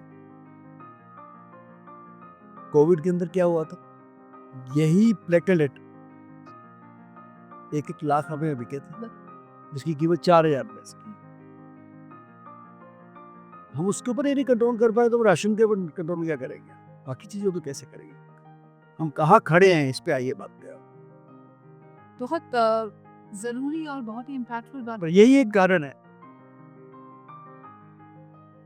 कि हम दिल्ली में संस्कार करते हैं डेड बॉडी को 5-7 हज़ार तक, और अच्छे ढंग से कर देगा 8,000। कोविड के बाद एक बॉम्बे की व्यक्ति ने एक ऐप बनाई, और मैं तो हैरान रह गया कि ट्रेड फेयर के अंदर उन्होंने एक स्टॉल लगा दिया कि कोई भी मेरे से बुकिंग कराए 38,700 रुपये में मैं संस्कार करूँ, और अभी से बुकिंग करा लीजिए, आप जब भी मरेंगे मैं करूँगा संस्कार। तो PhD सेंटर दिल्ली के अंदर मैं कार्यक्रम में चीफ गेस्ट था, तो मैंने ये बात बोली कि मैंने अरे आज देखा है इसके ऊपर फेसबुक के ऊपर ये ऐप एक ऐड चल रही है कि ऐसे 38,700 में संस्कार होगा, पहले से फॉर्म भरो, ये है वो है। मैंने कहा जिसने भी व्यक्ति ने डाला गलत डाला। नंबर 1, आप लोगों के अंदर हीन भावना भर रहे हैं। जो गरीब आदमी हो तो सोचेगा वो मर ही नहीं सकता। सोचिए बात को, एक गरीब आदमी, रिक्शा चलाने वाला आदमी, मजदूर आदमी, मेरे को 38,000 का तो मकान ही नहीं है मेरे पास, और गांव में तो 38,700 रुपये में बच्ची के हाथ पीले हो जाते हैं।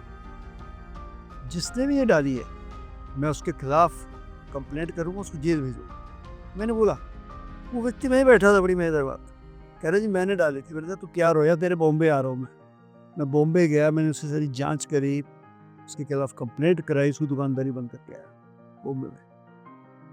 तो ये प्रशासन का भी ध्यान दे सकता जी?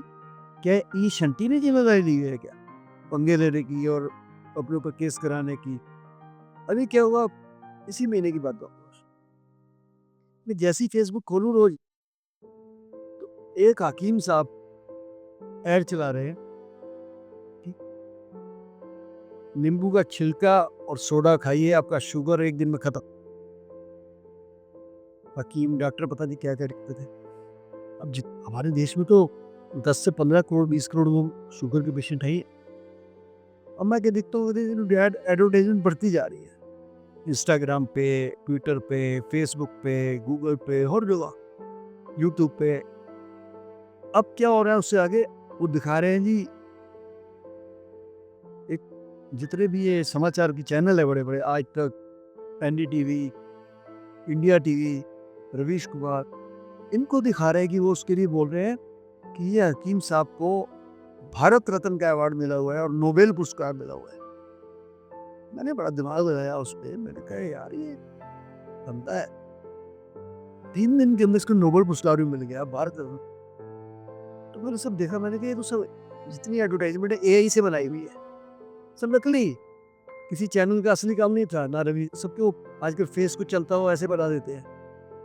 योगी जी बोल रहे हैं, अमिताभ बच्चन जी बोल रहे हैं उनके लिए। इवन देन उसने दिखाया कि थोड़े दिन बाद कि उनके इस दवाई बेचने से बहुत सारी फार्मा कंपनियां बंद हो रही हैं, इसलिए उनकी कार को किसी ने आग लगा दिया और मर गए। अब मोदी जी उसकी बॉडी उठा के ले जा रहे हैं। और फोटो कौन सी लगा दी, माननीय प्रधानमंत्री जी, अपनी मम्मी जी का, माता जी का देहांत हुआ था। तो ये कितना बड़ा अपराध है कि आप राष्ट्रपति के साथ अवार्ड लेते हो दिखा रहे हैं, प्रधानमंत्री जी की फोटो दिखा रहे हैं, माननीय मुख्यमंत्री जी की दिखा रहे हैं, एंड अमिताभ बच्चन जी की दिखा रहे हैं, योगी जी की दिखा रहे हैं। मैंने देखा ये बात को और मैंने तुरंत उसकी कंप्लेंट कराई commissioner of police Delhi, DCP, SHO सबको कि इसके खिलाफ एफआईआर की जाए। और एजेंसियां कहाँ सोई हुई हैं आपकी? जितनी इंटेलिजेंस एजेंसियां हैं, साइबर एजेंसियां हैं, वो क्यों नहीं देख रही इस बात को कि ये बंदा कह रहा है मुझे भारत रत्न मिला हुआ है। अरे भारत रत्न तो पूरा देश से बना, तो चुनिंदा लोगों को मिला भाई, इसको कौन सा भारत रत्न मिल गया? और नींबू खाने से लेके करते करते पूरी ऐड देखें, लास्ट में कहते पैसे जमा कराओगी, माल बेच रहा था अपना। तो मेरी कंप्लेंट के बाद आज भी कंप्लेंट करके मेरे को 15 दिन हुए, ऐड गायब हो गई, सब जगह से ऐड गया। मेरे फोन भी आए साइबर सेल से, इधर उधर से। आप एक, आज मेरा इंटरव्यू ले रहे हैं, एक बात गलत डाल दीजिए, आपका यूट्यूब पे चैनल बंद हो जाएगा। ठीक, कई बार हुआ मैंने कि देशभक्ति का गाना डाल दिया कोई, उससे सब नोटिस आ जाता है कि आप कॉपीराइट का उल्लंघन कर रहे हैं। मतलब हमारा तो गाना भी दिख रहा है, उसका नोबेल पुरस्कार भी नहीं दिख रहा आपको, भारत रत्न नहीं दिख रहा, राष्ट्रपति जी भी नहीं दिख रहे, प्रधानमंत्री जी भी दिख रहे। तो ये बीड़ा शंटी नहीं को उठाया हुआ है, एजेंसियां तो नहीं उठाती। मेरे को तो शौक है ऐसे काम करने का कि जो नाजायज काम कर रहे हैं, देश के खिलाफ काम, मानवता के खिलाफ काम करने को रोकना है। वंडरफुल। बात आपने सही कही कि प्रशासन क्यों नहीं देख रही या इंटेलिजेंस क्यों नहीं देख रही। पॉइंट है, इतना इतना प्रोटेस्ट, इतनी पॉइंट्स लाने पे I am sure getting on a lighter side, कुछ थ्रेट्स, कुछ आपके ऊपर डर फैक्टर रहता है लोगों का जिनके अगेंस्ट आप खड़े होते हैं। जस्ट टू हाईलाइट दैट, देखिए आपको, हमने प्रशासन की बात कर ली, आपको कोई सपोर्ट नहीं मिला, वो हम प्रशासन अगर आज सुन रही है तो दे शुड लिसन कि जब कोई इतना बड़ा मिशन कर रहा है तो उसे सपोर्ट ज़रूरी है। उसके अगेंस्ट आपकी लाइफ, आपकी सैनिटी, जो मेंटल सैनिटी, उसके ऊपर कितना डैमेज और कितना थ्रेट है? वो मैंने एक बंदा है लंदन में, गुरपतवंत सिंह पन्नू, वो हमारे देश के खिलाफ बहुत बोलता है। वो अपने आप को कहता है कि मैं खालिस्तानी लीडर हूँ, कोई एयर इंडिया के जहाज में बैठेगा मैं उड़ा दूंगा, कुछ भी बोलता रहता है। तो मैं टिका के बोलता हूँ कि हम प्राउड है, हम सिख हैं, मैं प्राउड है, हम भारतवासी हैं। तुमने खालिस्तान बनाना, बनाइए, आपको मुबारक, वहीं पे बनाइए। हमारे देश के सिखों ने इस देश के लिए बलिदान दिए। शायद जो लोग बातें करते हैं देश की ये वो राजनीति में, इतने तिरंगे झंडे उन्होंने घर में नहीं लगाए होंगे जितने तिरंगों झंडों में डेड बॉडियां लिपट के पंजाब के बच्चों की आई है। अगर मैं गलत कह रहा हूं तो भगत सिंह, उधम सिंह, करतार सिंह सराबा, ये वो शख्सियत है जिन्होंने 18-18, 17-17, 20-20 साल की उम्र में फांसी के फंदे पे चढ़े। सजाए काले पानी अंडमान निकोबार में देखिए 85% कुर्बानी सिखों की हुई है। और हमारे तिरंगे की वजह से हमने जो कुर्बानियां दी हैं और तिरंगा लहरा रहा है, तो हमारी शान तिरंगा है। आज हम पूरे विश्व में कहीं भी जाते हैं तो कोई 300 लोग उतर रहे हैं, उनको नहीं पता किस कंट्री के हैं, लेकिन जब सिख कोई उतर रहा है तो कहीं इंडियन है। एक पहचान है, हमें फख्र है कि हम सिख हैं, गुरु गोविंद सिंह के, हमें फख्र है कि हम भारतवासी हैं। तो मैं टिका के बोलता हूँ, मेरे पास 100 से ज़्यादा उसके थ्रेड लेटर आए हुए हैं। जब मैंने सिक्योरिटी के लिए कहा दिल्ली पुलिस को, तो वहाँ से जवाब मिलता है जी अब पैसे कितने जमा कराएंगे मंथली सिक्योरिटी के लिए। तो मैं हैरान हूँ कि अब राजनीतिक लोगों को इनका कोई कंट्रीब्यूशन नहीं है, वहाँ कैसे दे दी जाती है सिक्योरिटी। मैं भी तो चुप हो गया, मैंने कहा कभी तुमने देनी नहीं तो मैं अपने सिर को खपाऊँ। मेरे बेटे को 117 थ्रेट आई हुई अलग अलग मिलिटेंट्स ग्रुप की तरफ से। लेकिन हमारा फर्ज बनता है कि हम मानवता के लिए काम कर रहे हैं, देश के लिए काम कर रहे हैं, चाहे वो ये हॉस्पिटल लाइन की एजेंसियाँ हों, चाहे लैब वाली हो, चाहे इंश्योरेंस वाली, जो भी इस तरीके का भ्रष्टाचार करेगा, ये फार्मा कंपनियां दवा की चीटिंग कर रही है, दवा की। इसकी एक फार्मा कंपनी 6 हो गई। इस पैरासीटामोल जैसी दवाई से कितने पैसे कमाए लोगों ने, पता है आपको? तो मुझे नहीं लगता कि हम अगर हम थक गए या पीछे हट गए। देखिए, जब फ्रीडम मूवमेंट थी, भगत सिंह, सुखदेव राय, गुरु बटुकेश्वर दत्त, अशफाक उल्लाह खान, उनकी कुर्बानी के समय में शहादत दी जाती थी। ठीक? लड़ाई किससे थी? अंग्रेजों से। आज फ्रीडम मूवमेंट तो नहीं, हमारा देश आजाद है। आज लड़ाई किससे है? भ्रष्टाचार से, भ्रष्टाचारियों से।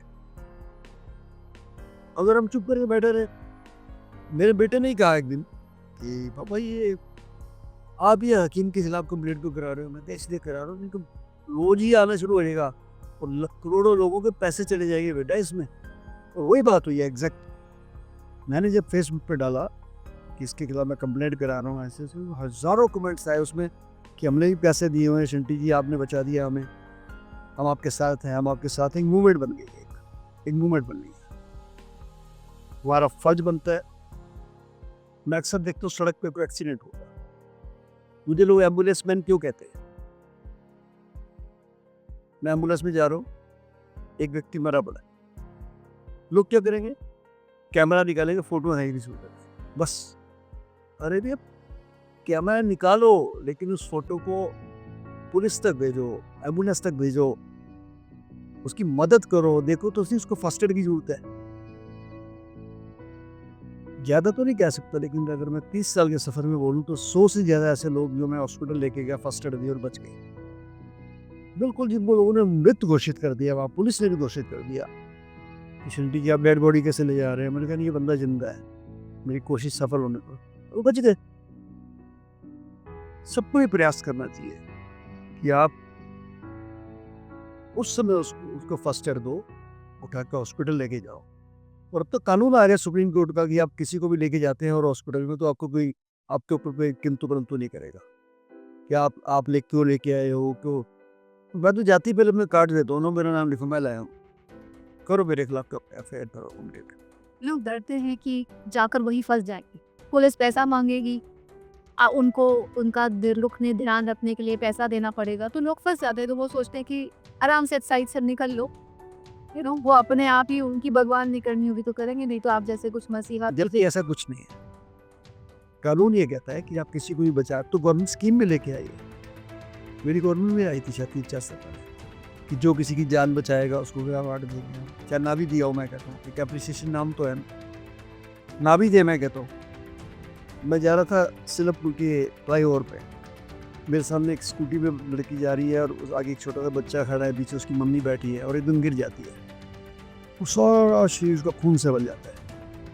तो मैंने तुरंत अपनी एम्बुलेंस रोकी, उसको देखा तो ऐसी गर्दन से बहुत ब्लड आ रहा था, बहुत ज़्यादा, जिसे कहते हैं नजर आ रहा था कटा हुआ गला। मैं बड़ा हैरान कि इसका एक्सीडेंट भी नहीं हुआ, चलती नहीं ऐसे गिर गई। तो वहाँ से कुछ लड़के जा रहे थे, कह रहे भाई साहब यहाँ से ना मांझा जा रहा है, मांझा इसके गले में फंस गया है।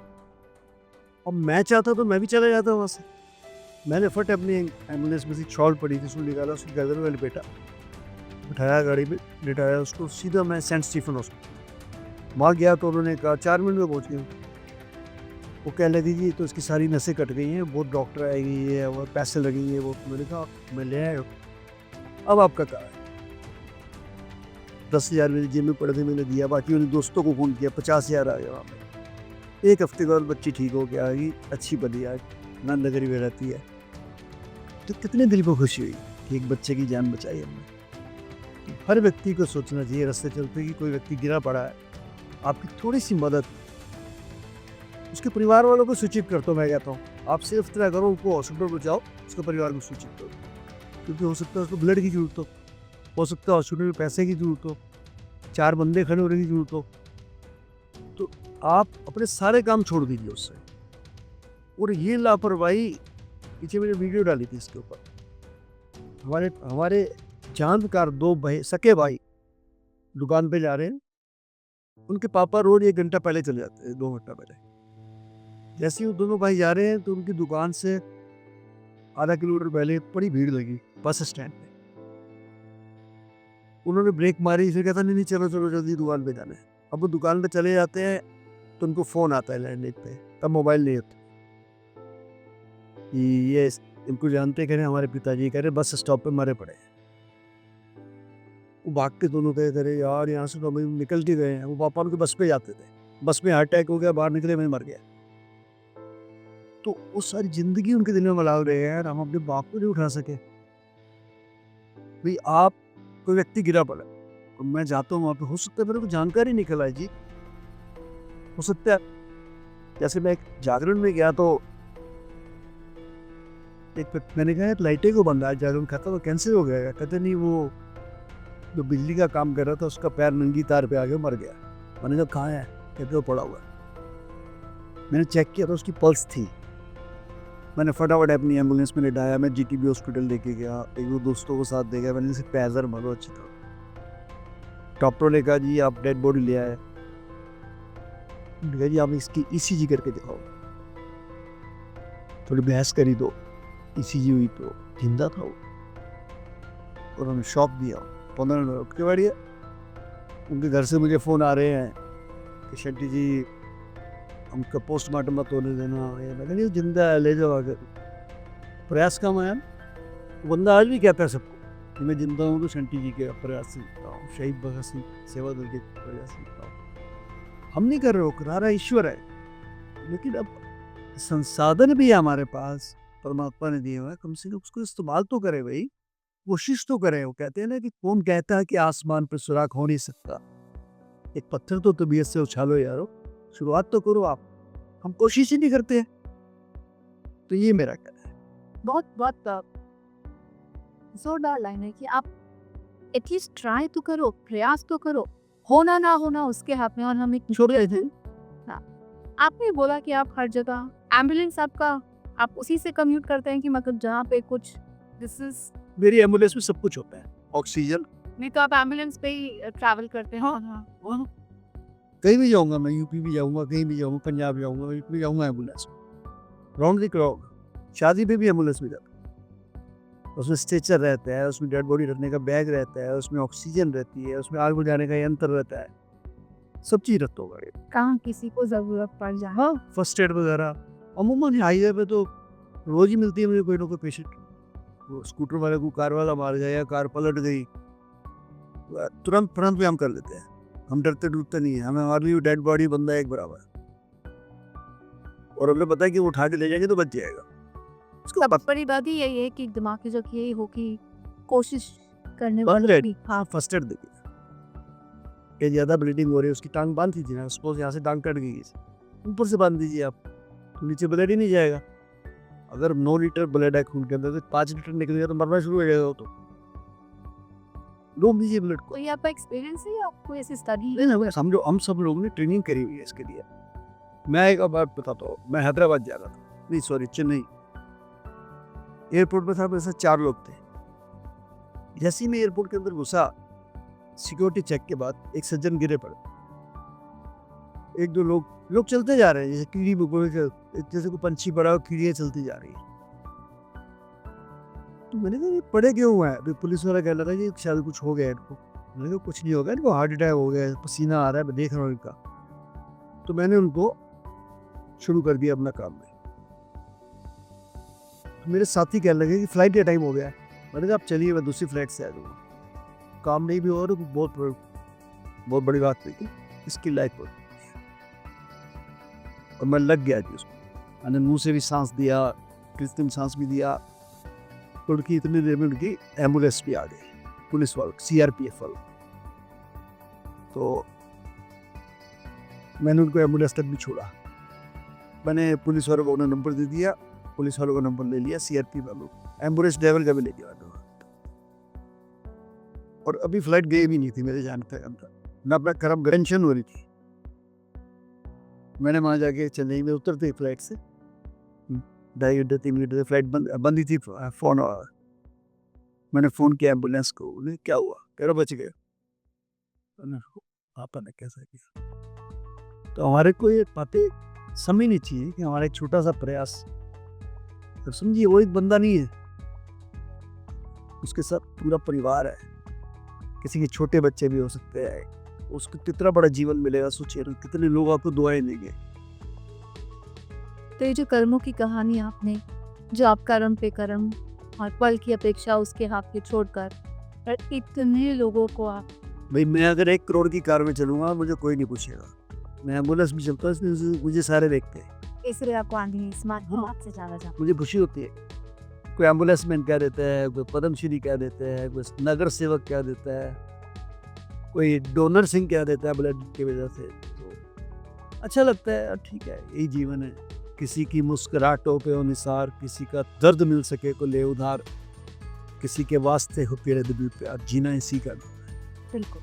रात को सोते हुए जब आँख बंद करते हैं तो हम श्योर पूरे दिन का या कुछ ना कुछ रिफ्लेक्ट करता है, हम सब का है।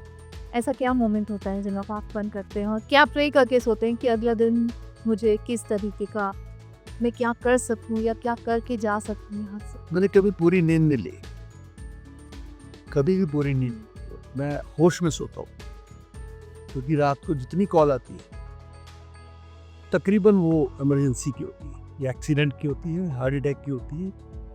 अभी 7-8 दिन पहले 2 बजे रात को कॉल आया कि जैसे 10-20 घर छोड़ के कि एक आंटी जी अब खून की उल्टी आ रही है, जल्दी आवश्यकता है एम्बुलेंस की। तो भागा, एम्बुलेंस मिली है, छोड़ा, ठीक हो गया। ये मेरा ये रहता है कि रात को कॉल आ रहे हैं। मैंने कभी फ़ोन नहीं बंद किया, मैंने आज तक नहीं बंद किया। मुझे कई लोग कहते हैं चिंटू जी आराम कब करोगे, आराम कब करते हैं आप? मतलब एक ही बार करेंगे बेटा, अब जो जीवन परमात्मा ने दे दिया है ना, तो मुझे इसी में सुकून मिलता है।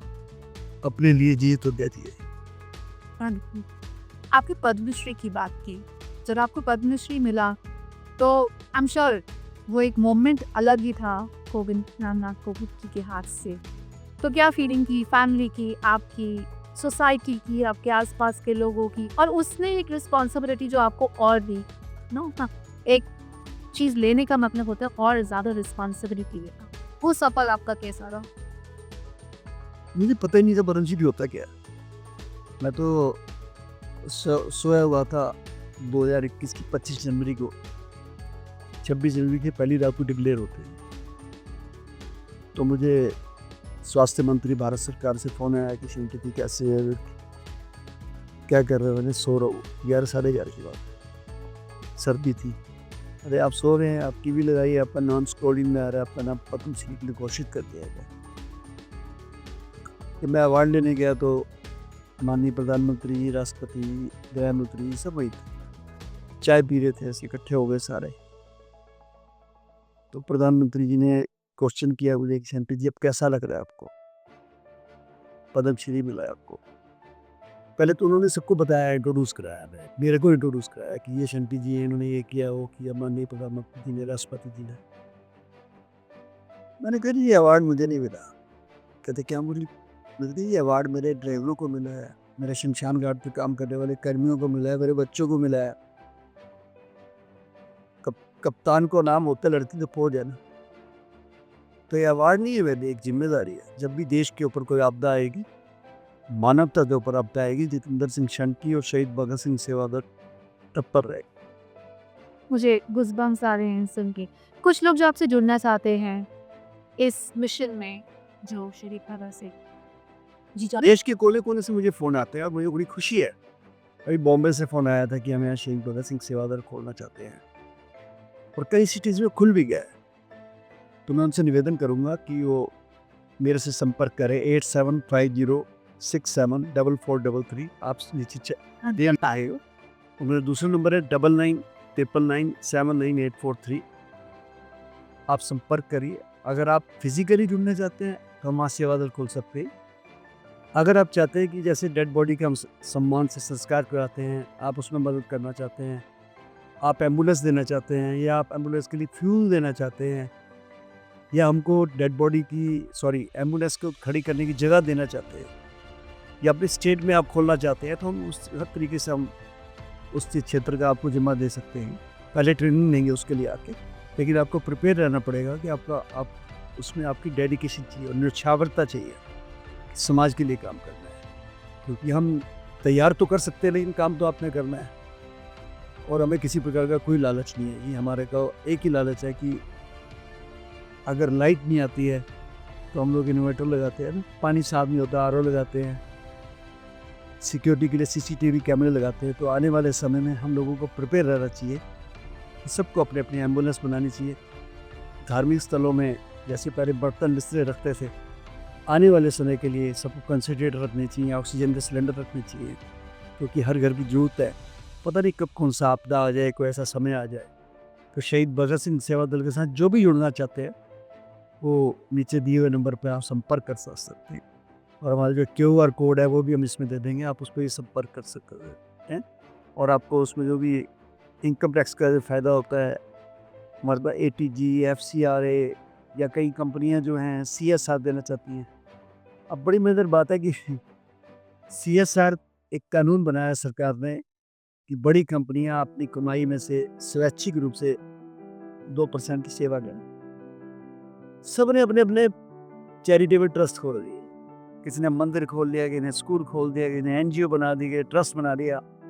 मैं माननीय फाइनेंस मिनिस्टर जी से को मिल के आया, बता के आया पीछे कि ये कैसे हो सकता है कि ये कंपनी का डायरेक्टर भी वही, उसके अंदर ट्रस्टी भी वही, अपना पैसा अपने घर में ही जा रहा है, 1 रुपया नहीं दिया। मैं तो किसी ने CSR में ऐसे, मैं तो हैरान हूँ। मैं तो हैरान हूँ इस बात से। कोई नहीं आता कहने के लिए। हाँ, दलाल आते हैं, एजेंट्स आते हैं कि आप हम आपको अगर 1 लाख रुपए देंगे तो 50,000 वापस ले लेंगे। तो मैं कहता हूँ वापस चले जाइए आप, हमें गलत काम नहीं करना है। हम गरीबियत पे काम कर लेंगे लेकिन गलत काम नहीं करेंगे। गरीबियत में कहाँ काम कर रहे हैं आप? तो जो बना रहे हैं वो एक लेगेसी है। गरीबियत में इसलिए कह रहा हूँ कि इतना बड़ा हर महीने फंड इकट्ठा करना बहुत बड़ा काम है जी, मैं आपको बता नहीं सकता हूँ। बहुत लोगों की ब्लेसिंग्स है मेरे साथ, तो बहुत ऑब्लिगेशंस लेनी पड़ती है लोगों का, ये हाथ जोड़ने पड़ते हैं, भीख मांगनी पड़ती है। ऐसे कोई दान तो नहीं मिलता है। हमने आज तक कभी भी सरकारी फंड नहीं लिया, ये बहुत बड़ी बात है। इसीलिए नहीं लिया कि आज मैं फंड लेता हूँ तो कल से इंक्वायरी शुरू हो जाती है। सरकारी फंड नहीं लिया, लेकिन सरकार ने आके मदद नहीं करी। ये हमारी सरकार के लिए। मैं इसमें कोई लूज टाउट नहीं कर सकता, लेकिन मैं धन्य समझता हूँ लोगों को जो अपनी कमाई को, कृत कमाई को सफल कर रहे हैं। हमारे पंजाबी में कहते हैं दसवंध, अपनी कमाई का 10वां हिस्सा दे के अगर वो शहीद भगत सिंह सेवा दल के लिए इतना बड़ा काम करते हैं, उसी पे चल रहा है सारा दारोमदार। और आगे भी मेरी ये तमन्ना रहेगी कि देश के कोने कोने में लोग शहीद भगत सिंह सेवा दल के साथ जुड़े। आज इस पॉडकास्ट से हम 2 टेकअवेज लेते हैं मेजर। कोशिश, प्रयास। आपने बहुत बड़ा एक इम्पॉर्टेंट पॉइंट किया। हम हट जाते हैं, लेकिन अगर हम एक छोटी सी कोशिश, एक छोटा सा प्रयत्न करें तो हम बहुत सारी चीजें बदल सकते हैं। और अच्छी जगहों पे जुड़ने के लिए संसाधन बनते हैं। लोग ऐसे आते हैं, ऐसा सिस्टम बनाते हैं। कहते हैं ना, जब ऊपर वाले ने बनाया है तो कोई ना कोई ऐसा मीडियम भी बनाया है कि आप अच्छी तरीके से निकलेंगे। तो ऐसे लोगों के साथ जुड़ने के लिए, ऐसे संसाधन को बनाने के लिए आप लोग एसोसिएट हो सकते हैं टू क्रिएट एक छोटा सा इम्पैक्ट है जो आप अगर जुड़े तो आप छोड़ के जा सकते हैं। Thank you so much for honouring us.